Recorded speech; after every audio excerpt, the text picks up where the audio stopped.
আমার মুসলমান বন্ধুগণ গভীর মনোযোগ। এই দুনিয়ার জমিনে আখিরি জামানার পয়গম্বর সরকারে কায়নাত দু জাহানের সরদার নবী রহমত জনাবে মুহাম্মদ রাসূলুল্লাহ সাল্লাল্লাহু আলাইহি ওয়াসাল্লাম কে আল্লাহ তাআলা বলে দিয়েছেন, বান্দা ও আমার প্রিয় হাবিব, কোরআন যদি সঙ্গে থাকে, কেউ যদি কোরআনকে বিশ্বাস করে কোরআনকে বুকে ধারণ করতে পারে, পুরা দুনিয়া যদি তার বিরুদ্ধে চলে যায়, পুরা দুনিয়া যদি তার সামনে দাঁড়াইয়া তাকে মারতে চায়, আমি আল্লাহ স্বয়ং তাকে হিফাজতের জিম্মাদার। পড়েন সুবহানাল্লাহ। ছোট্ট কথাগুলো মনোযোগ দিয়ে শোনেন। আল্লাহ রাসূল সাল্লাল্লাহু আলাইহি ওয়াসাল্লামকে আল্লাহ তাআলা যখন জানিয়ে দিলেন, বন্ধুরে ওয়ানজির আশিরাতাকাল আকরাবিন, ও বন্ধু তুমি তোমার নিকট আত্মীয়দের কাছে দ্বীনের দাওয়াত পৌঁছে দাও। লম্বা কথা আমরা ঘটনা বলবো না, শুধু কোরআন সঙ্গে রাখলে লাভ কি শোনেন। আল্লাহ রাসূল সাল্লাল্লাহু আলাইহি ওয়াসাল্লাম নিজের কাছের মানুষগুলোকে দ্বীনের দাওয়াত দিতে লাগলেন। সবাইকে দিলেন। যে জায়গায় দাঁড়িয়ে দাওয়াত দিলেন ওই জায়গায় আপন চাচা আবু লাহাব দাঁড়িয়েছিল। আল্লাহ রাসূল তাওহীদ আর রিসালাতের কথা বললেন। এই কথাগুলো শুনে নিজের আপন চাচা আবু লাহাব দাঁড়িয়ে গিয়েছে আর বলছে, তাব্বান লাকা ইয়া মুহাম্মদ আলিহাযা জামাতানা আও আদাউতানা। ও মুহাম্মদ ইবনে আব্দুল্লাহ, তুমি ধ্বংস হয়ে যাও, তোমার রব ধ্বংস হয়ে যাক। তুমি কি এই কথাগুলো বলবার জন্য আমাদেরকে একত্রিত করেছ? তুমি তাওহীদ আর রিসালাতের দাওয়াত দিতে চাও? তুমিও পাগল, তোমার আল্লাহও পাগল। পড়েন নাউযুবিল্লাহ। সংক্ষেপ কথা, আল্লাহর রাসূল বাড়িতে চলে আসলেন। চোখের পানি ছেড়ে গভীর রজনীতে আল্লাহকে ডাক দিয়া বলেছেন, আল্লাহ, আবু লাহাব আমাকে গালি দিয়েছে, আমাকে পাগল বলেছে। আয় আল্লাহ তাআলা, আমার যায় আসে না, আমার দিলে কোনো ব্যথা নাই, কিন্তু এই আবু লাহাব তোমাকে পাগল বলেছে আল্লাহ তাআলা, আমি সহ্য করতে পারি না। কেউ যদি আমার আল্লাহকে গালি দিয়ে সহ্য করতে পারি না। আল্লাহ ডাক দিয়ে বলছেন, বন্ধুরে কেউ যদি আমার কোরআনের বিরুদ্ধে কথা বলে আমার যায় আসে না, আমি আল্লাহকে যদি কেউ স্বীকার করে আমার যায় আসে না, কিন্তু আমার প্রিয় হাবিব কলিজার টুকরা বন্ধুকে কেউ যদি গালি দেয়, 1 মিনিটের জন্য আমি আল্লাহ সহ্য করতে পারি না। এই কথা বলে আমার আল্লাহ আবু লাহাবের বিরুদ্ধে কোরআনের আয়াত নাযিল করে দিলেন। কোন সুবহানাল্লাহ। এই জন্য আমরা চিৎকার করে বলতে পারি, কেউ যদি আমাকে গালি দেয়, আমাদেরকে গালি দেয়, আমাদের যায় আসে না। আমাদের সম্পত্তি যদি দখল করে ফেলে আমাদের যায় আসে না।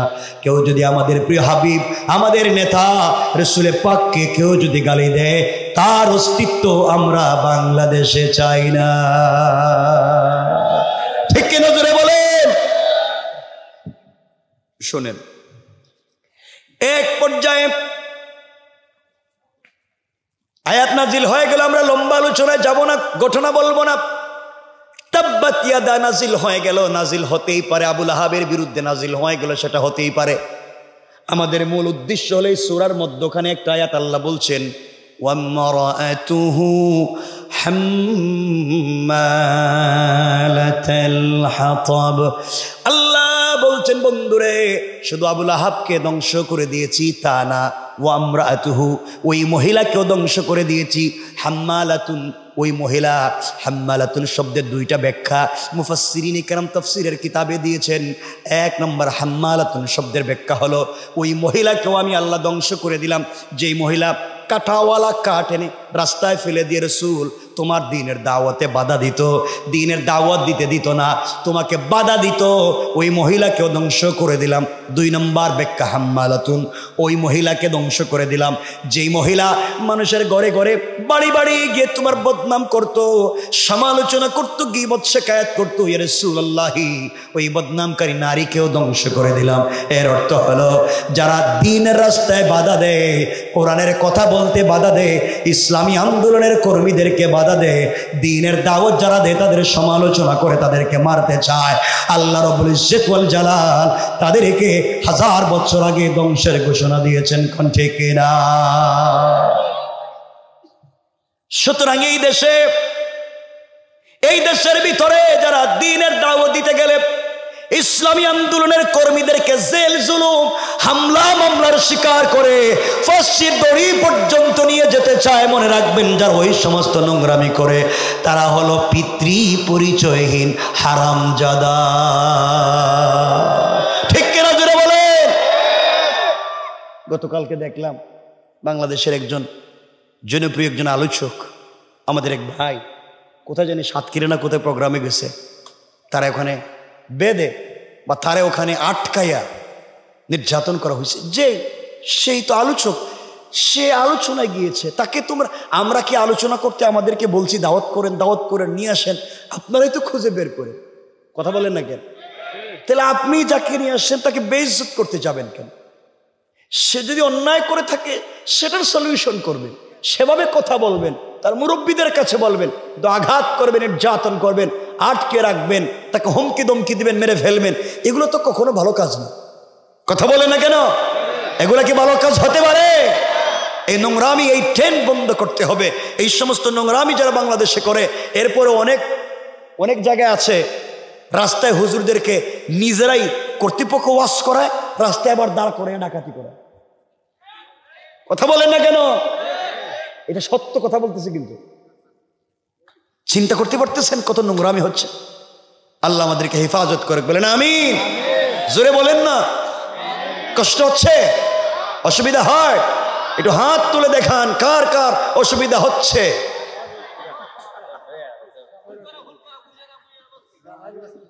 অসুবিধা হইতেছে বলছিলাম, সবাই হাত উড়িয়ে দিস।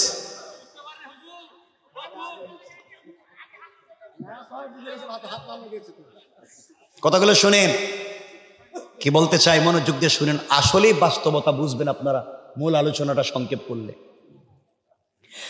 আমার বন্ধুগণ, যে কথা বলতে চাই, উম্মে জামিলের বিরুদ্ধে যখন কোরআনের আয়াত নাজিল হয়ে গেল, উম্মে জামিল আবুল হাবের স্ত্রী। কার স্ত্রী? রসুলের কি আর কি? রসুলের চাচি এবং রসুলের বিয়াইন। কারণ উম্মে জামিল আবুল আহাবের দুই ছেলে উতবা এবং উতাইবার কাছে রসুলের দুই মেয়ে যায়নাব এবং রুকাইয়াকে বিয়ে দিয়েছিলেন নবুয়তের আগে। একদিকে রসুলের চাচি, অপরদিকে বিয়াইন। উম্মে জামিল বলছে, আমার বিরুদ্ধে মুহাম্মদের কাছে তার আল্লাহ কোরআনের আয়াত নাজিল করছে, দেখে নিব তার আল্লাহর ক্ষমতা কেমন। মুহাম্মদরা আজকে পিটাইয়াই মেরে ফেলবো না, নাউজুবিল্লাহ, এটা আগামীকালকে বলবেন। হাতের মধ্যে পাথর নিয়েছে। যেটা বলতে চাই, ঘটনা বলবো না, শুধুমাত্র এতটুকুন, কোরআন সঙ্গে থাকলে আল্লাহ কেমনে বাঁচাবেন। উম্মে জামিল হাতের মধ্যে পাথর নিয়েছে, কাঁধের মধ্যে পাথরের দুইটা ব্যাগ নিয়েছে, চলতেছে আল্লাহর রসুলকে মেরে ফেলবে। আল্লাহ রসুল সাল্লাল্লাহু আলাইহি ওয়াসাল্লাম সিদ্দিকে আকবরকে সঙ্গে নিয়ে কাবা চত্বরে বসে আছেন। সিদ্দিকে আকবরের রানীর উপরে মাথা রেখে আল্লাহ রসুল শুয়ে আছেন। সিদ্দিকে আকবর আল্লাহ রসুলের চেহারা মুবারকের দিকে তাকায়, মুস্কি হাসে, চোখের পানি ছেড়ে দিয়ে আল্লাহর কাছে বলছে, আল্লাহ তাআলা, আসমানের চন্দ্র সূর্যকেও তো অনেকদিন দেখেছি, কিন্তু কসম রব্বে পাকের জাতের আমার মন বলছে আসমানের চন্দ্র সূর্যের চাইতেও আমার রসুলের চেহারা কোটি গুণ সুন্দর। কোন সুবহানাল্লাহ। এমন সময় আবু বকর দেখেন একজন মহিলা হাতির মধ্যে পাথর নিয়ে আসতেছে, আল্লাহ রসুলকে মেরে ফেলতে চায়। সিদ্দিক আকবর বলছেন, ইয়া রাসূলুল্লাহ, একজন মহিলা আপনাকে আঘাত করবার জন্য আসতেছে, আপনি বললেই তো তাকে আমি আগে আঘাত করি। আল্লাহ রসুল বলেন, না না, আমি কাউকে আঘাত করতে পারি না। আল্লাহ বলে দিয়েছেন, কেউ যদি আমাকে নির্যাতন করে আসে নির্যাতনের জন্য আসে, জুলুম করবার জন্য আসে, ওই সময় জন্য আমি কোরআন থেকে তেলাওয়াত করি। আল্লাহ বলছেন, তেলাওয়াত করতে দেরি হবে, ওই জালেম থেকে বাঁচাতে দেরি হবে না। পড়েন সুবহানাল্লাহ। উম্মে জামিল একবারে রসুলের বুকের সামনে দাঁড়িয়ে গেল, কাছাকাছি এসে আল্লাহ রসুল সিদ্দিকে আকবরের রানের উপরে মাথা রেখে তেলাওয়াত করতেছেন। সিদ্দিকে আকবর কান দিয়ে রসুলের তেলাওয়াত শুনেন, দুইটা চোখ দিয়ে দেখেন উম্মে জামিল রসুলের বুকের সামনে দাঁড়ায়া আবু বকরকে বলছে, আবু বকর, তুমি এখানে একা একা বসে আছো, তোমার বন্ধু মুহাম্মদ ইবনে আব্দুল্লাহ কোথায়, তাকে যে দেখি না। আল্লাহু আকবার বললেন না? জোরে আওয়াজ করে বলেন। সিদ্দিক আকবর বলেন, বলে কি আমি দেখি রসুলের এক হাত সামনে দাঁড়াইয়া আল্লাহর রাসূল আমার রানের উপরে শুয়ে আছেন, তাকে আমি দেখি, তার তেলাওয়াত শুনি। উম্মে জামিল রসুলের সামনে দাঁড়ায় আমাকে দেখে, রসুলকে দেখে না, ব্যাপার কি? তিনি বলছেন, উম্মে জামিল রে, তোমার বাতিজা, তোমার বেয়াই, তুমি খুঁজে দেখো কোথায় গেল। উম্মে জামিল পুরা কাবা এলাকা খুঁজলো, না পেয়ে আবার এসে রসুলের সামনে দাঁড়ায়া আবু বকরকে বলছে, আবু বকর, তোমার বন্ধু মুহাম্মদকে তো খুঁজে পাইলাম না, তাকে জানাইয়া দিও। তার চাচি এবং বিয়াই উম্মে জামিল এসেছিলাম, তাকে মেরে ফেলবার জন্য পাইলাম না। আমি যদি মক্কার কোথাও পাই, তাকে আস্ত রাখবো না, মেরে ফেলবো। আবু বকর মনে মনে কয়, মুহাম্মদ আমার সামনে শুয়ে আছে, এখানেই দেখোস না, মারা তো বহুত দূরের ব্যাপার। কথা বলেন না কেন? এই জন্য আমরা বলি, এই দেশ মুসলমানদের দেশ, আলিম উলামার দেশ, পীর বুজুর্গের দেশ, ওলি আব্দালের দেশ, গৌস কুতুবের দেশ, মাদ্রাসা মসজিদের দেশ, জানে খামতের দেশ, কোরআন সুন্নাহর দেশ, ইসলামী আন্দোলনের কর্মীর দেশ। এই দেশে কোরআন সুন্নাহ, আল্লাহ এবং রাসূলের বিরুদ্ধে কথা বললে 10 লক্ষ যুবক জিন্দা আছে, ওদের অস্তিত্ব পৃথিবীতে থাকবে না। কোন ঠিক কিনা? আমার বন্ধুগণ, উম্মে জামিল চলে গিয়েছে। কিছুক্ষণ পরে সিদ্দিক আকবর উঠে গেলেন, আল্লাহ রসুলকে জড়িয়ে ধরে চোখের পানি ছেড়ে বলছেন, ইয়া রাসূলুল্লাহি, উম্মে জামিল আপনার চোখের সামনে দাঁড়িয়ে আপনাকে দেখে না, আমাকে দেখে, ব্যাপার কি? আল্লাহ বলছেন, আল্লাহ রসুল বলছেন, বন্ধুরে শোনো তুমি, ও আবু বকর শোনো, আল্লাহ আমাকে জানিয়ে দিয়েছেন, বন্ধু আমার, কোনো কাফের, কোনো জালেম যদি আপনাকে নির্যাতন করতে, আঘাত করবার জন্য আসে, ওই সময় আপনি আমার কোরআন থেকে তেলাওয়াত করবেন। আল্লাহ বললেন, হিজাবাম মাসতুরা, আকাশ থেকে আমার আল্লাহ গোপন পর্দা পাঠায়া ওই কাফের থেকে আমাকে হেফাজত করে দে। আল্লাহ বলছেন তিনি আমাকে হেফাজত করবেন যদি আমি তেলাওয়াত করি কোরআন থেকে। তাহলে আমি বুঝতে চাচ্ছি এতক্ষণে, আমরা যদি কোরআন সঙ্গে রাখি, আল্লাহ আমাদেরকে বাঁচাবেন। কথা বলছেন না কেন? কিন্তু আমরা সব পারি, যেটা পারি না সেটা হলো আল কোরআন।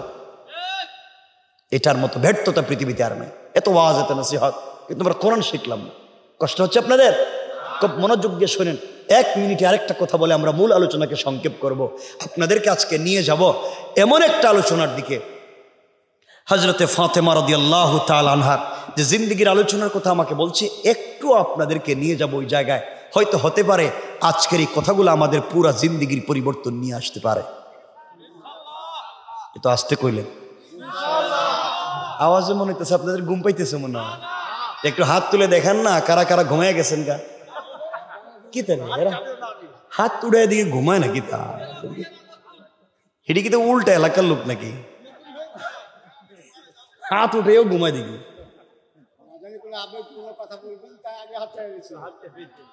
কষ্ট হচ্ছে?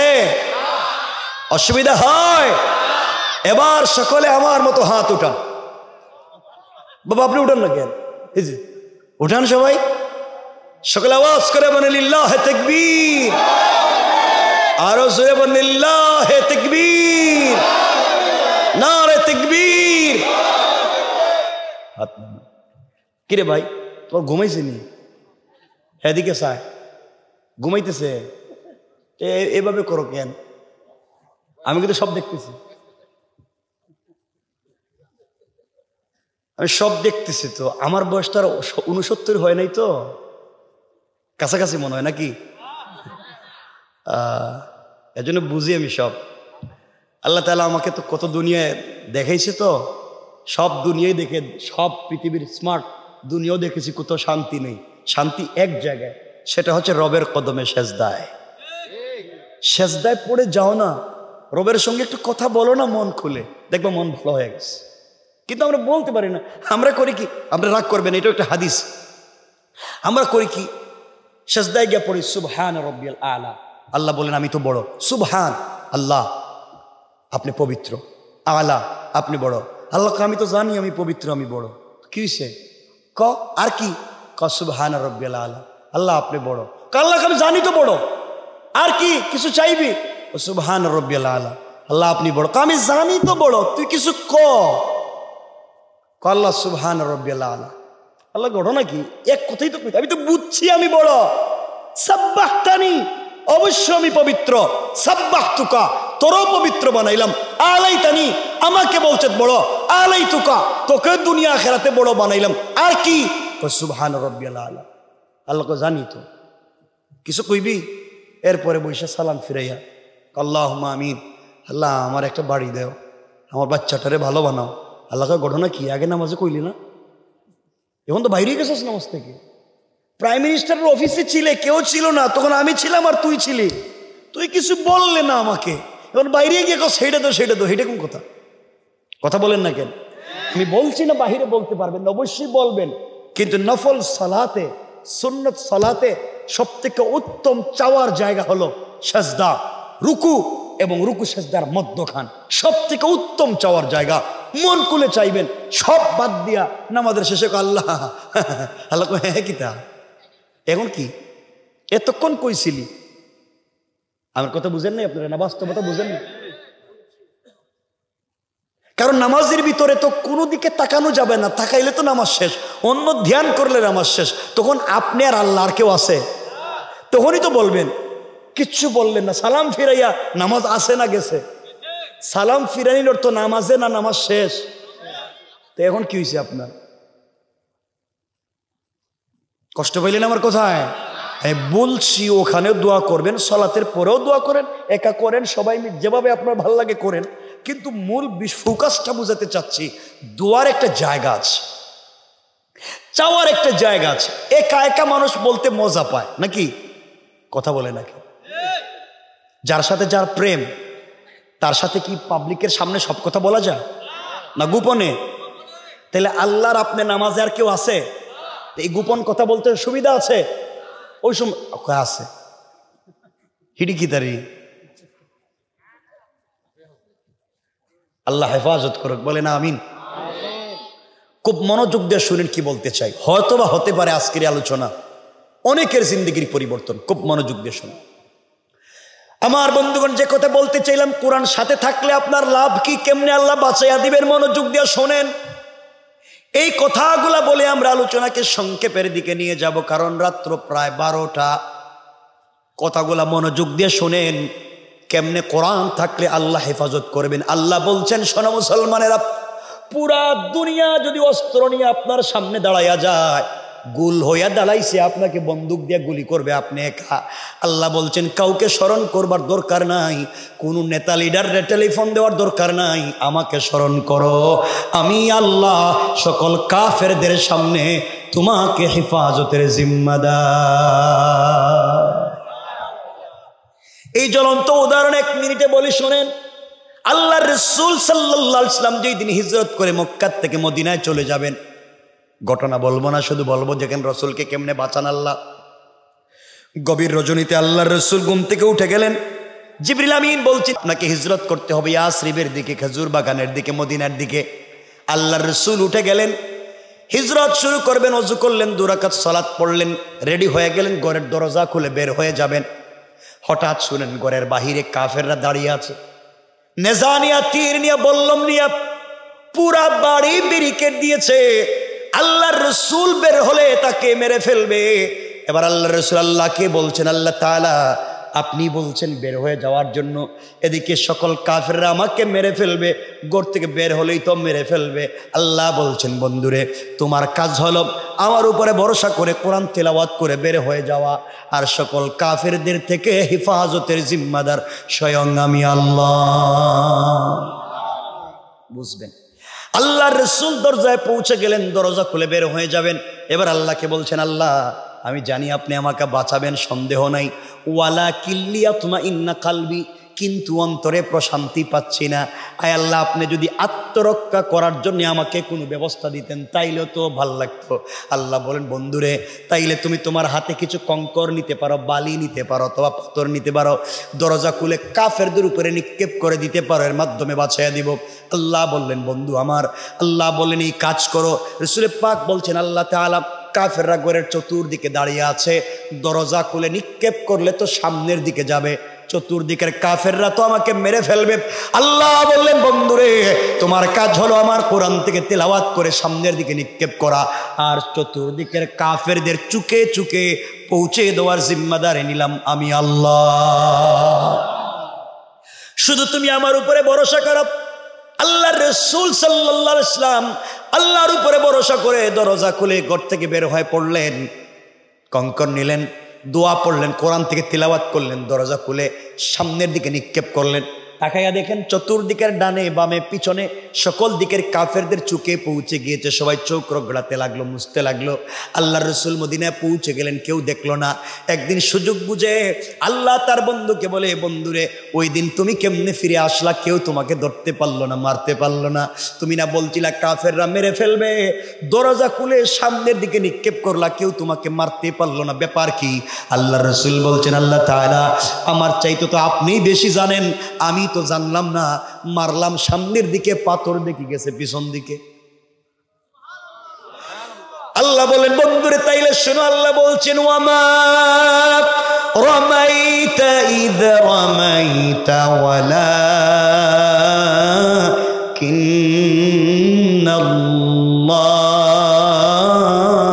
রামা।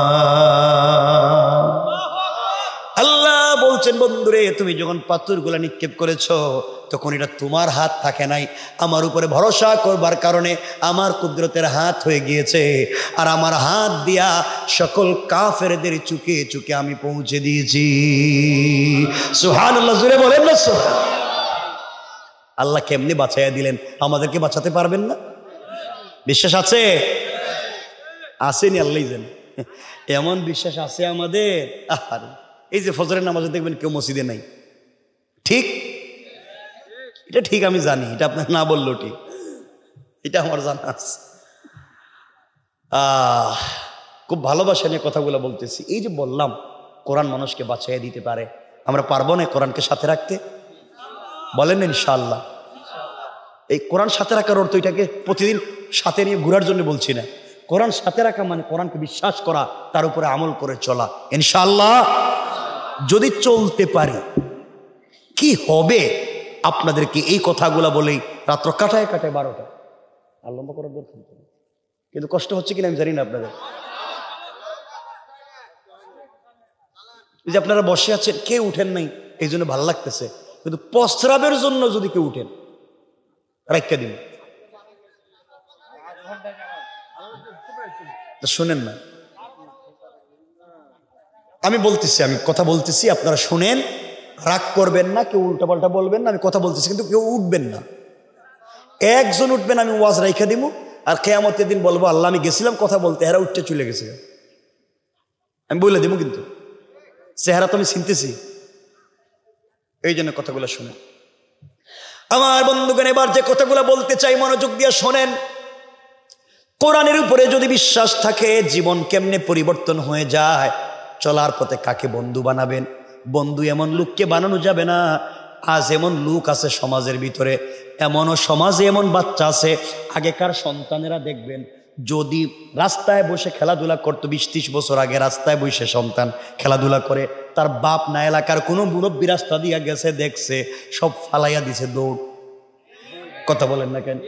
50 বছর আগে আমাদের মা চাচিরা রাস্তা দিয়া বের হয়েছে, কোনো পুরুষ মানুষকে রাস্তা দিয়ে হাঁটতে দেখছে, ছাতা দিয়া রাস্তার সাইডে যেতে যেতে খাদে পড়ে গিয়েছে।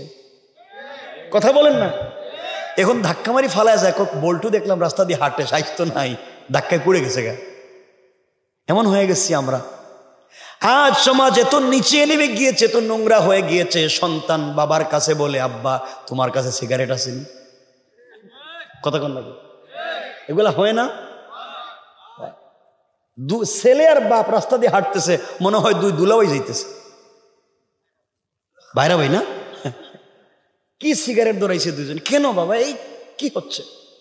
কাকে বন্ধু বানাবেন? কথাগুলা দিল দিয়ে আবার শোনেন। কিতাবের নাম মনে রাখবেন, তারিখে ইবনে জারির তাবারিতে চমৎকার করে কথাগুলা নিয়ে এসেছে, আমরা সংক্ষেপ করে দিলাম। এই দুনিয়ার জমিনে প্রিয় হাবিব রাসূল পাক সাল্লাল্লাহু আলাইহি ওয়াসাল্লামের কলিজার টুকরা মেয়ে হযরতে ফাতেমা রাদিয়াল্লাহু তাআলা আনহা তখন পর্যন্ত তার বিয়ে শাদী হয় নাই, ছোট্ট মানুষ ছিলেন, এতটুকুন ছোট, ছোট্ট বলতে 8-10 বছর পর্যন্ত বয়স হয়েছে। চলার পথে এলাকার এক ইহুদির মেয়ের সঙ্গে তার সম্পর্ক হয়ে গেল, বন্ধুত্বের সম্পর্ক এক ইহুদির মেয়ের সঙ্গে। একদিন 2 দিনের না দীর্ঘদিনের সম্পর্ক হয়ে গেল। ওই মেয়েটা প্রতিদিন ফাতেমার বাড়িতে আসে। ফাতেমার চরিত্র দেখে মন্ত্রমুগ্ধের মতো তার কথাগুলো শুনে, এত চমৎকার মানুষ হতে পারে কেমনে, কত সুন্দর তার আদর্শ। এইভাবে চলে গিয়েছে অনেকগুলা দিন। মেয়েটা বড় হয়ে গিয়েছে। ওই মেয়েটা তার বাবার কাছে একদিন গিয়েছে, ইহুদি ডাক দিয়া বলছে, মেয়েরে তোমার কাছে মা এতদিন পর্যন্ত কোনো কথা বলি নাই, আজকে বাবা তোমাকে একটা কথা বলতে চাই। মেয়ে ডাক দিয়া বলতেছে, আব্বা জান তুমি আমাকে কি বলবা? মেয়ে বলতেছে, বাবা বলো না, তুমি আমার কাছে কি চাও বলো। ইহুদি ডাক দিয়া বলছে, মেয়েরে একমাত্র তুমি আমার একটা সন্তান, আর কোনো সন্তান নেই, আমার টাকা পয়সার অভাব নাই। এবার সিদ্ধান্ত নিয়েছি আমি সুস্থ থাকতে থাকতে তোমাকে যেন বিয়ে দিতে পারি। এই জন্য আমাদের এলাকার সব থেকে বড় পয়সাওয়ালা শিল্পপতির এর এক ইহুদির ছেলেকে পাত্র হিসাবে নির্বাচন করেছি, তোমাকে বিয়ে দিতে চাই। মেয়ে তুমি কি রাজি? মেয়ে বলতেছে, আব্বা জান আপনি বলেছেন রাজি না হইয়া তো পারি না, কিন্তু বাবা আমাকে একদিনের সময় দেন, আগামীকালকে আপনার কাছে ফাইনাল ডিসিশন জানাইয়া দিব। মেয়েটা বাবার কাছ থেকে সময় নিয়া কারোর সঙ্গে পরামর্শ না করে আস্তে করে ফাতেমার কাছে চলে এসেছে। ফাতেমাকে ডাক দিয়ে বলছে, বোন রে, তোমার কাছে দীর্ঘদিন থেকে আমি আসি, আজ তোমার কাছে আমার লাইফের একটা সব থেকে বড় সিদ্ধান্ত, ডিসিশন নিতে, পরামর্শ নিতে এসেছি। তুমি আমাকে সাপোর্ট দিবে, সহযোগিতা করবে, কি সিদ্ধান্ত নিব? ফাতেমা বললেন, বলো। মেয়েটা বলতেছে, আমার বাবা এক ইহুদির ছেলেকে ঠিক করেছে, আমাকে বিয়ে দিতে চায়, বলো না আমি কি ওই বিয়েতে রাজি হব? ফাতেমা ডাক দিয়া বলছেন, বোন রে, তুমি ইহুদি, আমি মুসলিম, তোমার পার্সোনাল লাইফে আমি কিছু বলতে পারি না। কিন্তু মেয়ে বলছে, ফাতেমা তুমি আমার জিন্দেগিতে দেখা পৃথিবীর কত মানুষকে চমৎকার চমৎকার পরামর্শ দিয়েছ, তোমার পরামর্শে কত মানুষ পৃথিবীতে ভালো হয়ে গেল, লাইফ পেয়ে গেল। আমিও তোমার কাছে এসেছি, চমৎকার পরামর্শ দিবা, যার মাধ্যমে আগামী লাইফ আমি কমপ্লিট চালাতে পারবো। মেয়ে ডাক দিয়া বলছে, ফাতেমা এই জন্য এসেছি। ফাতেমা চিন্তা করে বলছেন, বোন রে, আমার মন বলছে কোনো বাবা চায় না তার মেয়েটা স্বামীর বাড়িতে কষ্টে থাকুক, পৃথিবীর সকল বাবারাই চায় মেয়েটা স্বামীর বাড়িতে গেলে ভালো থাকুক। আমার মন বলছে তোমার বাবা যেহেতু ঠিক করেছে, তুমি বিয়েতে রাজি হয়ে যাও। মেয়েটা চোখের পানি ছেড়ে ফাতেমাকে ডাক দিয়ে বলছে, বোন রে, তুমি বলেছ রাজি হয়ে যেতে, আমি আর কারো কথা শুনতে চাই না, বাবার কথা নয়, মায়ের কথা নয়, পৃথিবীর কারো কথায় সিদ্ধান্ত নিতে পারি না, একমাত্র তোমাকে ভালোবেসেছি, তোমার কথায় সিদ্ধান্ত নিতে চাই। তুমি বলেছো বিয়েতে রাজি, কিন্তু আমার একটা শর্ত আছে। ফাতেমা বললেন, শর্ত কি? মেয়ে ডাক দিয়া বলছে, আমার শর্ত হলো আমি ওই ছেলেকে বিয়ে করতে রাজি, বাবার কথায় বিয়েতে রাজি। তুমি যদি আমার বিয়েতে গিয়ে আমার পাশে বসে আমার মাথায় হাত বোলাইয়া আল্লাহর কাছে, সৃষ্টিকর্তার কাছে আমার কল্যাণের জন্য দোয়া করতে পারো, আমার পাশে বিয়ের দিন বসতে পারো, ওই শর্তে আমি বিয়েতে রাজি। পড়েন সুবহানাল্লাহ। চিন্তা করলেন? ফাতেমা বলছেন, বলো কি? আমি মুসলিম, তুমি ইহুদি, আর তোমার বিয়েতে আমি যাব, তোমার জন্য দোয়া করব সৃষ্টিকর্তার কাছে, আমার কারণে তো তোমার বিয়েটাই ভেঙে যেতে পারে, কারণ তোমার বাপ তো আমার বাপের নাম শুনতে পারে না। মেয়েটা বাবার কাছ থেকে নিয়ে সময় নিয়ে ফাতেমার সঙ্গে পরামর্শ করতেছে। আমাদের দেশে ডোন্ট মাইন্ড, আমি জানি না আপনাদের চাঁপাইনবাবগঞ্জের অবস্থা, আর আজকালকের মেয়েরা বাপ যদি বলে, মা আমি তোমার জন্য একটা ছেলে ঠিক করেছি, খুব ভালো একটা পাত্র, তুমি বিয়েতে রাজি। মেয়ে বলে, বাবা কি বলছেন আপনি?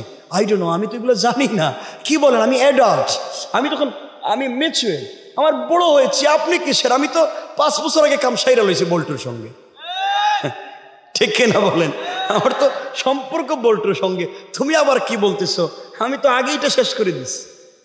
এই হয়েছে আমাদের লাইফ। বোন, এগুলো কেন করতে চাও? এই পথে কেন পা বাড়াও? এটা নোংরামের পথ, এটা হারাম পথ, শান্তি নয়। এই পথ মানুষকে বিপদকাবী করে জাহান্নামে নিয়ে যায়, ঠিক কিনা বলেন? কথাগুলো শুনতে পাচ্ছেন? কষ্ট হচ্ছে? শোনেন। ফাতেমা বললেন, বোন আমি যেতে পারবো না। এক পর্যায়ে মেয়েটা বলছে, ফাতেমা এই পৃথিবীতে তোমার কাছে যতদিন থেকে আসে তোমার মতো পুত পবিত্র আমানতদার কোনো মেয়ে পাই নাই, কারণ তোমার মতো ভদ্র মেয়ে আমার জিন্দেগিতে দেখি নাই। কারণ ফাতেমা কোনোদিন কাউকে খারাপ বুদ্ধি দিতে পারে না। আর দেখবেন আমাদের দেশের 3 মহিলা যদি এক জায়গায় জমা হয়ে যায় তাহলে আমেরিকারেও পরাজয় বরণ করাইয়া ছাড়ে। কথা বলেন না কেন? সব শেষ। 3 জন এখানে হয়েছে মানে সব খায় ফেলেছে। কত দুনিয়ার যে গল্প আছে, হ্যাঁ, সব ঠিক করে দেয়। আমি বলতেছি না যে একত্রিত হবে না, হবে, কিন্তু খারাপ কথা, সমালোচনা, গীবত, শিকায়াত করা যাবে। কথায় কথা চলে আসছে, 1 মিনিটে এই কথাটা বলে দিই। আমাদের পরিবার আজকে নোংরা। আমাদের পরিবার থেকে শাহজালাল, শাহপরান, জুনাইদ বাগদাদি, আব্দুল কাদের জিলানী, মুঈনুদ্দিন চিশতি, এইভাবে আল্লাহর ওলিরা আজকালকে আমাদের মায়েদের ঘর থেকে জন্ম নেয় না। আজকালকে আমাদের মায়েদের ঘর থেকে জন্ম নেয় কেটা? কথা বল না কেন? সুর, গরু সুর, ছাগল সুর, বকরি সুর, সন্ত্রাস, ডাকাত, এগুলি আজকালকে জন্ম নিতেছে। ঠিক কিনা বলেন না? এর কারণ পরিবারের ভিতরে শান্তি নেই, পরিবারের ভিতরে দিন নেই, সব আছে, পরিবারের ভিতরে শান্তি নেই। স্বামী স্ত্রীতে কোনো সম্পর্ক নাই, একজন আর একজনকে সহ্যই করতে পারে না। স্বামী স্ত্রী একই বিছানায় ঘুমায়, একজন পূর্ব দিকে মুখ দিয়া, একজন পশ্চিম দিকে মুখ দিয়া, আর মধ্যখানে ব্যারিকেড দিয়ে কুলবালিশ দিয়া। মনে হয় একজন রাশিয়া আর একজন ইউক্রেন। কথা বলেন না কেন? এগুলা ঠিক বলি নাই? এই হচ্ছে আমাদের অবস্থা। ফেলে এই পরিবারে শান্তির আশা করবেন কেমন? এজন্য পরিবারকে সুন্দর করতে হবে, একজন আরেকজনকে ভালোবাসতে হবে। আপনারা স্ত্রীদেরকে ভালোবাসুন, স্ত্রীগণ স্বামীদেরকে ভালোবাসুন, এখানেই কল্যাণ রয়েছে। কে বলেছেন? আসতে বলবেন না, জোরে বলেন, কে বলেছে? এই জন্যে মাঝে মাঝে ঘরে গেলে স্ত্রীদেরকে সালাম দিবেন। সম্পর্কটা শুরু করবেন সালাম থেকে। আল্লাহ রসুল বলছেন, যেখানে সালাম হয় এখানে শয়তান থাকে না, বারাকা হয়। আম্মা যেন আয়েশা বলছেন, আল্লাহে, আল্লাহর জাতে পাকের শপথ, আমি রসুলের ঘরে আসার পরে কতদিন চেষ্টা করেছি রসুলকে আগে সালাম দিব, কিন্তু কিয়ামত পর্যন্ত তিনি বললেন, যতদিন রসুল বেঁচে ছিলেন একদিনও আমি আমার স্বামীকে আগে সালাম দিতে পারি নাই, বরং রসুল ঘরে আসার অনেক দূরে থাকতে আমাকে সালাম দিতেন। এখন আর সুবহানাল্লাহ জোরে কইতেছে না? রসুল যদি নিজের স্ত্রীকে সালাম দিতে পেরেছেন, তাহলে আপনারা দেন না কেন? আর কিছু কয় না, ঠিক কি তা? সালাম দেন না কেন? কিছু কয় না। এরা বলছি, স্ত্রীকে সালাম দেন না কেন? দিলেন না কেন এতদিন? মাঝে মাঝে কি তা? মাঝে মাঝে দিই, সালাম দিলেন না কেন? শরম লাগে? শরম করে বউরে সালাম দিতে শরম করে, আর বউরে ফিডাইবার সময় শরম কই যায়? হ্যাঁ, এই জন্য স্ত্রীকে সালাম দিবেন। বলেন ইনশাআল্লাহ, বলেন না ইনশাআল্লাহ? দিবেন তো? আজকে ঘরে গিয়া দরজা দাঁড়াইয়া বলবেন, বউ আসসালামু আলাইকুম ওয়া রাহমাতুল্লাহ। বকু বোমা হেডে কি তা পাগল হয়ে গেছে নাকি? তা জীবনে সালাম দেন, আজকে দিকে সালাম দেন। আপনি বলবেন পাগল না তো, হুজুর কইছে ওয়াজ, এই জন্য সালাম দিচ্ছি। ঠিক আছে তো ইনশাআল্লাহ? আজকে দরজায় গিয়ে সালাম দিবেন নি? মধ্যে মুরব্বীর আমার চেহারার দিকে তাকে হাসতেছে, হারা কইতেছে, রে বাবা 50 বছরে গেছে সালাম দিছি না, আজকে বউ দিলে কয় যদি দেখো কোন ঘটনা ঘটাইছে বাইরে, আর আমার এসে এখন পাম দিতেছে। সালাম দিবেন তো ইনশাআল্লাহ? আমার বন্ধুগণ, কথাগুলা দিল দিয়ে শুনেন, সংক্ষেপ করে বলি। মেয়েটার এই কথাগুলো শুনে ফাতেমা আবেগপ্রবণ হয়ে গেলেন, বোনকে বললেন, বোন রে, ইনশাআল্লাহ কথা দিলাম আমি তোমার বিয়েতে যাব, এবং তোমার বিয়েতে গিয়ে তোমার জন্য দোয়া করবে, এই কথাগুলা বলে দিলেন। আমি বুঝাতে চাইব, যদি কোরআনের সঙ্গে থাকে, আল্লাহর উপরে বিশ্বাস থাকে, দুনিয়ায় হাত উঠাইয়া দোয়া করেন, আল্লাহ জান্নাতি খাবারও আপনার জন্য পাঠাইয়া দিতে পারে। আমার বন্ধুগণ, কথাগুলা দিল দিয়ে শুনেন। মেয়েটা বাবার কাছে গিয়েছে, বাবাকে গিয়ে বলেছে, আব্বা জান, আপনি আমার জন্য যে ছেলে ঠিক করেছেন আমি চিনি না, জানি না, আপনি বলেছেন আমি বিয়েতে রাজি, কোনো সন্দেহ নাই। বাবা খুশি হয়ে গিয়েছে। মেয়ে ডাক দিয়ে বলছে, আব্বা জান, কিন্তু আমার একটা শর্ত আছে, কি শর্ত মা? আমার শর্ত হলো ওই বিয়েতে মুহাম্মদ ইবনে আব্দুল্লাহর মেয়ে ফাতেমা আমার বান্ধবী, তাকে আমার বিয়েতে ইনভাইট করেছি, দাওয়াত করেছি, ও কিন্তু আসবে। এই কথা শুনে যেন ইহুদির পায়ের রক্ত মাথায় উঠে গিয়েছে। ডাক দিয়ে বলছে, তুমি কি বলছো? আমার জাত শত্রু, তার বাপ দেখলেই তো আমার মাথা গরম হয়ে যায়। তার মেয়েকে যে তোমার বিয়েতে দাওয়াত করো, আমার মান সম্মান থাকবে না? প্রয়োজন বুঝে তোমাকে বিয়াই দিতাম না, এরপরও ফাতেমাকে বাড়িতে আসতে দিব না। মেয়ে বলছে, আব্বা জান, কোনোদিন আপনার কথাকে অ্যাভয়েড করি নাই, কোনোদিন আপনার কথাকে বাদ দেই নাই। আমিও বলে দিলাম, ফাতেমাকে যদি আমার বাড়িতে আসতে বাধা দেন, কিয়ামত হতে পারে আমি কোনো ছেলেকে বিয়ে করব না। আল্লাহু আকবার। বাবা চিন্তা করলে ইজ্জত থাকবে না, এক পর্যায়ে রাজি হয়ে গিয়েছে, কিন্তু ইহুদি শয়তানি শুরু করে দিয়েছে। মেয়েকে বলছে, মা তুমি একমাত্র আমার মেয়ে, একমাত্র আমার মেয়ে, তোমাকে বিয়ে দিতে চাই, আমি রাজি, তুমি ওই মেয়েকে আমার বাড়িতে নিয়ে আসতে পারো, কিন্তু শর্ত আছে। ইহুদি বলছে, আমার শর্ত আছে মা। মেয়ে বলছে, বাবা তোমার শর্ত কি?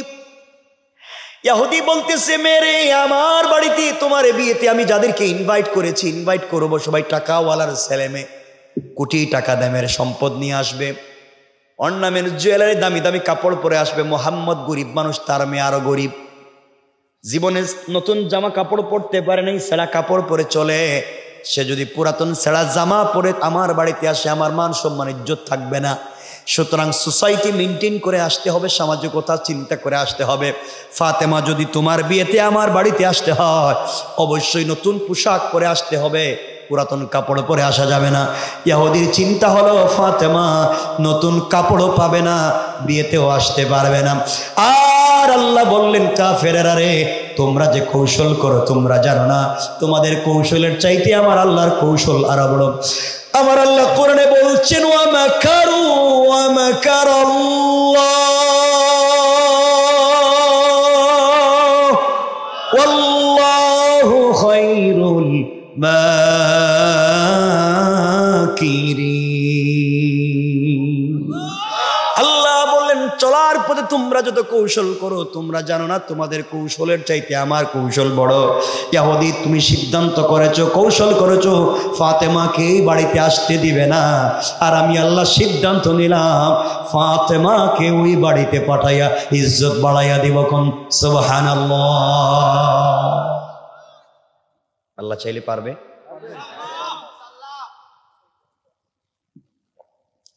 আমার বন্ধুগণ, মেয়েটা দৌড়াইয়া ফাতেমার কাছে এসে বলছে, বোন রে, তুমি আমার বিয়েতে যাও, আমার বাবা কিন্তু চায় না, তোমার নাম শুনে তোমার বাবাকে গালি দিছে। এখন বাবা একটা শর্ত দিয়েছে, একটা নতুন পোশাক পরে তুমি আমার বাড়িতে যেতে হবে। ফাতেমা চোখের পানি ছেড়ে দিলেন আর বলছেন, বোন রে, গরিব মানুষ, 3 বেলা 1 বেলা খাবার পাই না, থাকবার মতো জায়গা নাই, নতুন পোশাক কোথাও পাবো না, তোমার বিয়েতেও যেতে পারবো না, পোশাকও পাবো না। এবার মেয়েটা ফাতেমাকে জড়িয়ে বলছে, বোন রে, তুমি আমাকে বলেছো চলার পথে এই পৃথিবীতে তোমার সঙ্গে একজনের সম্পর্ক, তোমার সঙ্গে একজনের প্রেম ভালোবাসা, তুমি আমাকে বলেছো তুমি তোমার সৃষ্টিকর্তাকে মনে প্রাণে ভালোবাসো, তুমি আমাকে বলেছ সারাদিন রোজা রাখো, চিন্তা করো কখন গভীর রাত্র হবে, তার কদমে সাজদা করে তার সঙ্গে গোপনে গোপনে কথা বলবে। ফাতেমা, তুমি আমাকে বলেছো আসমান জমিন যা আছে সব তোমার রবের, তোমার সৃষ্টিকর্তা। ফাতেমা, তুমি আমাকে বলেছো তোমার রবের অনেক ক্ষমতা, অনেক পাওয়ার। সত্যি যদি তা হয়, তুমি যেই রবকে মানো, এত যদি ক্ষমতার মালিক, ফাতেমা আমার মন বলছে তুমি যদি ওই রবের কাছে কোনো, তুমি আমাকে বলছো ওই আল্লাহর কাছে কিছু চাইলে তিনি ফিরাইয়া দেয় না, আমার মন বলছে তুমি তোমার সেই সৃষ্টিকর্তা আল্লাহর কাছে যদি কাপড়ের কথা বলো, আমার মন বলছে আল্লাহ তোমাকে ফিরাইয়া দিবে না। সুবহানাল্লাহ, জুড়ে বলেন। ফাতেমা আবেগী হয়ে গেলেন, এক পর্যায়ে বলে ফেললেন, বোন রে, ইনশাআল্লাহ কথা দিলাম আমি তোমার বিয়ে বাড়িতে যাব এবং সব থেকে দামি কাপড় পরে যাব। সুবহানাল্লাহ, তো আসতে বললেন। মেয়েটা বাবার কাছে গিয়ে বলছে, আব্বা ফাতেমা কিন্তু বিয়েতে আসবে এবং বলছে দামি কাপড় পরে আসবে। ইহুদিকে দেখছো থাকবার জায়গা নাই, পরার মতো কাপড় নাই, হ্যাঁ নাকি নতুন জামা পরে আইব, জামা থাকলে নাই তো। কিন্তু আল্লাহ বলছেন ইন্না কাইদা শাইতানি কানা যায়িফা, তাদের কুটো কৌশল আল্লাহর কাছে মশা মাছির চাইতে দুর্বল। আল্লাহ চাইলে পারবেন কি পারবেন না? আগামীকালকে বিয়ে, আজকে সন্ধ্যার সময় মেয়ে এসে বলছে, সংক্ষেপ করে দিলাম, এখানে আরো অনেক কথা, বিয়ে কি বললেই হয়ে যায়? কথা কয় না, হয়ে যায়। কেনাকাটা আছে না, দাওয়াত আছে না, এই সব বাদ, ডাইরেক্ট বিয়া। কারণ রাত্র তো 12:30টায় যেতেছে, আর এতগুলো ওষুধ খেয়ে বইছি, আমি তো চিন্তা করি না এই কথা বলবো। বিশ্বাস করেন আমি আসার পরে তো ওনারা দেখছে, আমি তো শুয়ে পড়ছি, দুইটা ভাই আমাকে কত মাথা টিপে দিছে, আর এই যে ভাই এসে কতটা ওষুধ খাওয়াইয়া দিল একসাথে। চিন্তা করেন এই কথা বলতে পারেন? আল্লাহু আকবার। আল্লাহ এতক্ষণ 1.5 ঘন্টা কথা বলাইছে। কষ্ট হচ্ছে আপনাদের? আপনাদেরকে বেশি কষ্ট আর দিব না। আরো 1.5 ঘন্টা? এটা কি তারে, আমি কি তো মানুষ নাকি? তা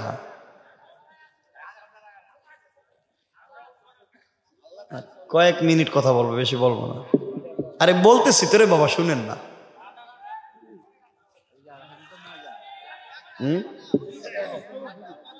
বলতেছি তো, আপনাদের কথা রাখছি, এর অর্থ এটা নয় আপনাদের কথা আমি রাখছি, আমার কথা আপনাদের রাখতে হইব। আমি যখন ওয়াজটা শেষ করব তখন আর বলতে পারবেন না সালাম, বলেন ইনশাআল্লাহ। এই জায়গায় আইছে, এটা না মুআদা।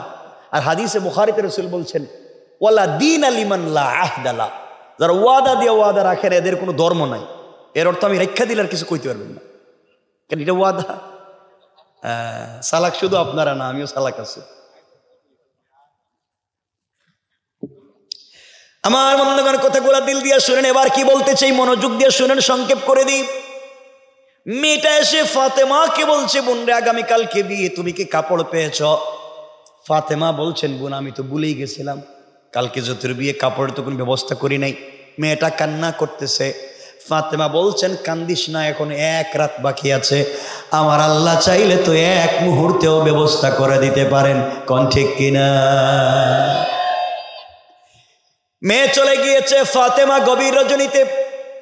কারণ আল্লাহ বলেছেন গোলাম যখন কোনো বিপদে পড়ে যায় তখন সে সাহায্য চাইবে সবরের মাধ্যমে, সলাতের মাধ্যমে। ওয়াস্তাইনু বিস-সাবরি ওয়াস-সালাহ, সবরের মাধ্যমে সে সাহায্য চাইবে। আল্লাহ বলছেন কি সালাতের মাধ্যমে সাহায্য চাইবে। ফাতেমা গভীর রজনীতে সিজদায় পড়ে গেলেন, আর চোখের পানি ছেড়ে, ওই যে আগে বলছিলাম সিজদায় দোয়া করতে হয়, ফাতেমা সিজদায় গিয়ে চোখের পানি ছেড়ে আল্লাহ, এই জীবনে তোমার কাছে আমি কিছু চাই না আল্লাহ, ফাতেমা তোমার প্রেমে পাগল হয়ে রইছে, এতদিনের ভিতরে তোমার কাছে কিছু চাইলাম না আল্লাহ, সারাদিন অপেক্ষা করি রাত্র কখন গভীর হবে, আমি তোমার কদমে সিজদায় পড়ে তোমার সঙ্গে দুটা কথা বলবো। আল্লাহ আমি যখন সালাতে সূরা ফাতিহা তেলাওয়াত করি তুমি না আমার কথায় কথায় জবাব দিয়া দেও আল্লাহ, আজ আমি তোমার কাছে একটা জিনিসের আবদার করতে চাই। সত্যি ভালোবাসা তো এক পক্ষ থেকে হয় না, ভালোবাসা 2 পক্ষ থেকে লাগে। আল্লাহ আমি কি একা একা তোমাকে ভালোবেসে যাব? তুমি কি আমাকে ভালোবাসো না? আজকে আমি জানতে চাই। ইহুদির মেয়ের বিয়ে বাড়িতে যেতে চাই, কিন্তু আমার যে কোনো পোশাক নাই। আজ আমি তোমার কাছে একটা কাপড়ের আবদার করলাম। আয় আল্লাহ, এই কাপড় ফাতেমার সৌন্দর্য বাড়াবার জন্যে না, এই কাপড় আমার চাহিদা পুরাবার জন্যে না, এই কাপড় আমার জৌলস আনন্দ দেওয়ার জন্যে না, এমন একটা কাপড়ের ব্যবস্থা করে দাও যে কাপড় পরে ইহুদির মেয়ের বিয়ে বাড়িতে যেতে চাই। ওই বাড়িতে যাওয়ার পরে ওই বাড়িতে যত মহিলারা জমা হবে তারা যেন আমার কাপড়ের দিকে তাকাইয়া কালিমা পড়ে মুসলমান হয়ে যায়। আয় আল্লাহ তাআলা, দ্বীনের দাওয়াত যেন হয়ে যায়। বাবার সঙ্গে তো বাহিরে গিয়ে দ্বীনের দাওয়াত দিতে পারি না, এমন একটা কাপড়ের ব্যবস্থা করে দিবা যেই কাপড় পরে ইহুদির মেয়ের বিয়ে বাড়িতে যাইব। এইভাবে চোখের পানি ছেড়ে ছেড়ে কান্না করলেন। আল্লাহ বলছেন কোরআনে কারীমের 19 নম্বর পারা 25 নম্বর সূরা ফুরকানের 65 নম্বর আয়াতে আমার আল্লাহ বলছেন, ওয়াল্লাযীনা ইয়াকুলুনা রব্বানা ইসরিফ আন্না আযাবা জাহান্নাম ইন্না আযাবাহা কানা গরামা। আল্লাহ বলছেন বান্দারে, সাকারাতের আগে আমার কাছে চাও, কবরে যাওয়ার আগে আমার কাছে চাও, আমি তো রব আছি, তোমার চাহিদা পূরণ করে দেব। ফাতেমা কান্না করে সালাম ফিরাইয়া মুসল্লা রেখে দিয়েছে। হঠাৎ করে তাকাইয়া দেখে ঘরের কর্নারে 2টা কাপড়ের প্যাকেট। আল্লাহু আকবার জোরে বলেন না। কাপড়ের প্যাকেটগুলো হাতে নিয়েছে, কান্নায় ভেঙ্গে পড়েছে।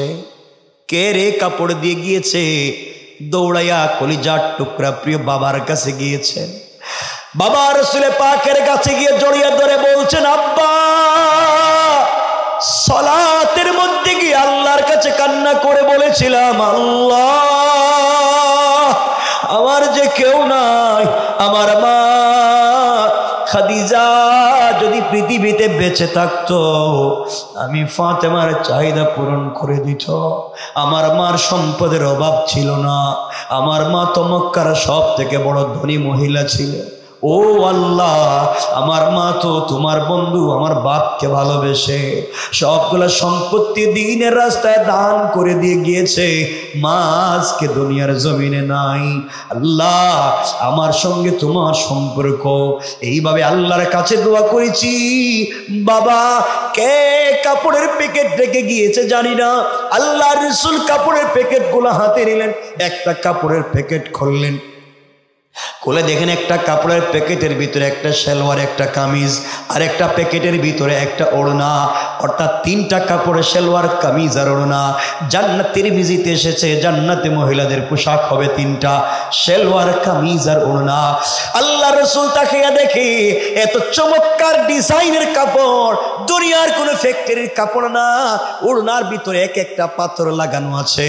এত দামি কাপড়, জান্নাতের মিশকে আম্বরের গ্রাম বের হচ্ছে। কে দিয়ে গেল রে? হঠাৎ করে জিবরিল আমিন সালাম দিয়ে ঘরে ঢুকলেন, ডাক দিয়া বলছেন, ইয়া রাসূলুল্লাহ, আল্লাহর পক্ষ থেকে আপনি সালাম গ্রহণ করে আপনি আপনার মেয়ে ফাতেমাকে চিনতে পারছেননি?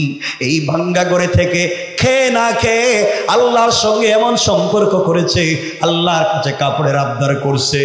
আল্লাহ তাআলা আমি জিবরিল আমিনকে দিয়া জান্নাত থেকে পূর্ণাঙ্গ একটা ড্রেস, 3টা কাপড় আল্লাহ পাঠাইয়া দিয়েছে। সুবহানাল্লাহ, জোরে বলে। এত চমৎকার কাপড়। জান্নাতি মহিলাদের কাপড়ের দাম কত বলবার মতো সময় নাই।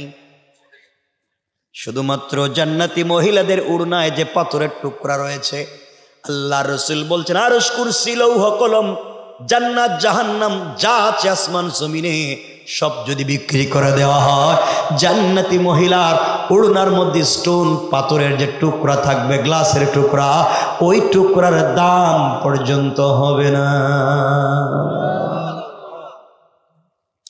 আমার বন্ধুগণ, আল্লাহ রাসূল বলছেন, মারে আমার বাঙ্গা গড়ে থেকে আল্লাহর সঙ্গে তোমার এমন সম্পর্ক, আমি বাবা খুশি হয়ে গিয়েছি।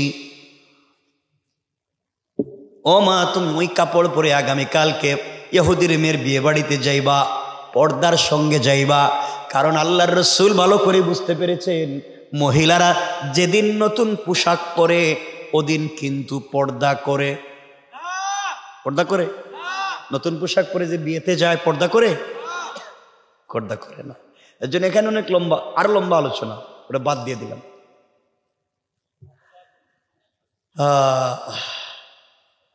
সংক্ষেপ কথা, ফাতেমা একে তো বিশ্ব নবীর মেয়ে, আল্লাহ যাকে সাইয়্যিদাতু নিসাই আহলিল জান্নাহ বানিয়েছে, জান্নাতি মহিলাদের নেত্রী বানিয়েছে, সে কত সুন্দর। আল্লাহ যাকে সাইয়্যিদা শাবাবি আহলিল জান্নাহ, জান্নাতি যুবক হাসান হুসাইনের মা যাকে বানিয়েছে, সে কত সুন্দর। আল্লাহ যাকে আসাদুল্লাহিল গালিব, বিজয়ী বাগ আলীর স্ত্রী বানিয়েছে, সে কত সুন্দর। আল্লাহ যাকে বিশ্ব নবীর মেয়ে বানিয়েছে, সে কত সুন্দর। এর মধ্যে পড়ছে জান্নাতি কাপড়, নূর নালা নূর। পড়েন আল্লাহু আকবার। ইহুদির মেয়ের বিয়ে বাড়িতে সবাই বসা। ফাতেমা পোশাক পরে যখন বিয়ে বাড়িতে, যেই ঘরে মেয়েটাকে নতুন বধূর মতো সাজিয়ে অর্নামেন্ট জুয়েলারি দিয়ে রাখা হয়েছে, ফাতেমা ওই ঘরের ভিতরে ঢুকেছেন। ঢুকতে দেরি, পুরাটা ঘর জান্নাতি কাপড়ের আলোতে আলোকিত হতে দেরি হয় না। জান্নাতি মিশকে আম্বরের গ্রান বের হচ্ছে। পুরা বাড়ির মহিলারা নতুন বধূকে বাদ দিয়া ফাতেমারে জিজ্ঞাসা করে, বোন এত দামি কাপড় কই পাইলা? আমরা কোটি কোটি টাকা দামের কাপড় পরছি, আমরা পয়সাওয়ালার মেয়ে, কিন্তু আমাদের কাপড়ের দিকে তাকাইলে মনে হয় জুতা মুছা যাবে তোমার। তুমি এত দামি কাপড় কোথায় পেয়েছো? তুমি তো গরিবের মেয়ে। ফাতেমা বললেন, কিনে আনছি। কি বলছে? কিনে আনছো? কোন মার্কেট থেকে কিনছো? আমরা তো চাপাই নবাবগঞ্জের সব মার্কেট চিনি, মার্কেট চিনি, মার্কেটের সিপাগল্লিও চিনি। কথা বলেন না কেন? স্বামী চিনে না কিন্তু বউ চিনি, এমনকি মার্কেটের ম্যানেজারের মোবাইল নম্বরও আছে। কথা বলেন না কেন? আমি এগুলো বলতেছি না, লম্বা হয়ে যাইব দেখে। সব আছে ওদের কাছে, সব দেখবেন মাঝে মাঝে। আর আপনারও তো কপাল পুরা মাঝে মাঝে দেখবেন কিছু স্বামী বউ নিয়ে মার্কেটে যায়, বউ একটু সেজে গুজে একটা ব্যাগ কান্দে নিয়ে, লিপস্টিক, আলতা আলকাতরা, হাই হিল জুতা সব পরে সামনে হাঁটতেছে একটা গুন্ডার মতো। আর স্বামী বাচ্চা একটা খুলে নিয়ে পিছে পিছে করতেছে। কথা বলেন না কেন? ঠিক কিনা জোরে বলেন? সে করতে আছে। কেমন হয়ে গেছি আমরা? যাই হোক আমার বন্ধুগণ, সবাই বলতেছে ফাতেমা এত দামি কাপড় কোত্থেকে আনছো? ফাতেমা বলেন, কিনে আনছি। কোন মার্কেট থেকে কিনছো? ফাতেমা বলছেন, আমি যে মার্কেট থেকে কিনছি তোদের বাপ দাদা এই মার্কেটের নামও জানে না। আল্লাহু আকবার বললেন না? আমরা টাকাওয়ালার ছেলে মেয়ে, আমরা যদি চিনি না তুমি কোত্থেকে চিনবা? আমি যে মার্কেট থেকে কাপড় কিনছি, এই মার্কেট চিনা দূরের কথা, এই দোকান চিনা দূরের কথা, এই মার্কেটের রাস্তাও তোমরা চিনবা না। এটা ভিআইপি রাস্তা, এটা আমার মতো ভিআইপি মানুষের জন্য। মহিলাদের জিদ কম না বেশি?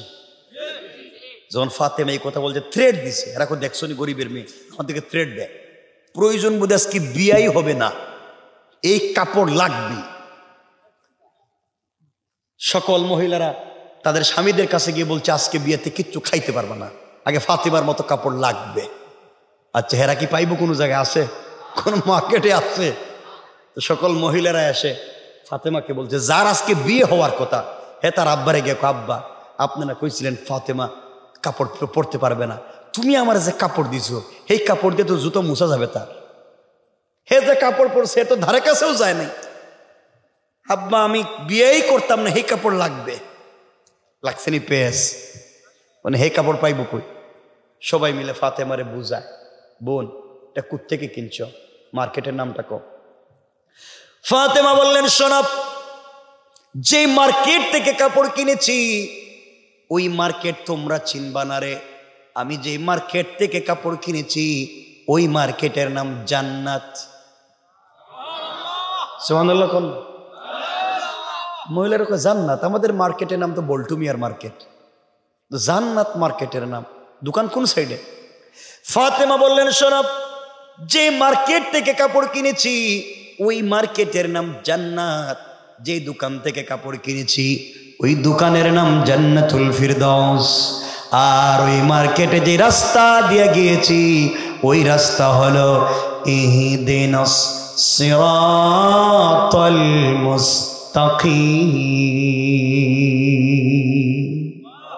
ও মহিলারা, সিরাতে মুস্তাকিম নামক রাস্তা দিয়ে যদি চলো রে, সামনে গেলে জান্নাত নামক মার্কেট পাইবা, ওখানে ঢুকলে জান্নাতুল ফিরদাউস নামক দোকান পাইবা, ওখানে গেলে পরে আমার চাইতে আরো দামি দামি কাপড় পাইবা। মহিলারা চিন্তা করে জান্নাত, জান্নাতুল ফিরদাউস, সিরাতে মুস্তাকিম, ভিডিওর কোন কথা কয়? মহিলারা বলছে ফাতেমা বলো কেমনে যাওয়া লাগবে, প্রয়োজন বোধে সব বাদ দিয়ে ওই মার্কেটে ঢোকা লাগবে। ফাতেমা বললেন যে কেউ চাইলে যাইতে পারবে না, ওই মার্কেটে যেতে হলে, ওই রাস্তা দিয়ে যেতে হলে স্পেশাল ভিআইপি রাস্তা, সিকিউরিটি আছে, ওই রাস্তা দিয়ে যেতে গেলে একটা আইডি কার্ড লাগবে। ওই আইডি কার্ডের নাম হলো ইসলাম। আল্লাহু আকবার বলেন। আর পুরো আইডি কার্ড থাকলে হবে না, এটিএম বুথের কার্ড থাকলে হবে না, পিন নাম্বার থাকা লাগবে। আর পিন নাম্বার যদি না থাকে বুথ থেকে পয়সা তুলতে পারবে না।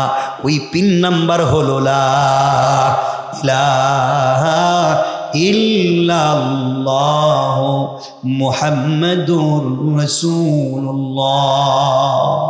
ও মহিলারা, লা ইলাহা ইল্লাল্লাহ নামক পিন নাম্বার যদি সঙ্গে থাকে রে, আর ইসলাম নামক আইডি কার্ড যদি মনে প্রাণে ধারণ করতে পারো রে, তাহলে ইসলাম নামক সব কিছুকে সঙ্গে নিয়া সিরাতে মুস্তাকিম নামক রাস্তা দিয়ে যদি চলো রে, সামনে গেলে জান্নাত নামক মার্কেট পাইবা, ওখানে গেলে জান্নাতুল ফিরদাউস নামক দোকান পাইবা, ওখানে গেলে তোমরা আমার বন্ধুরে পাইবা।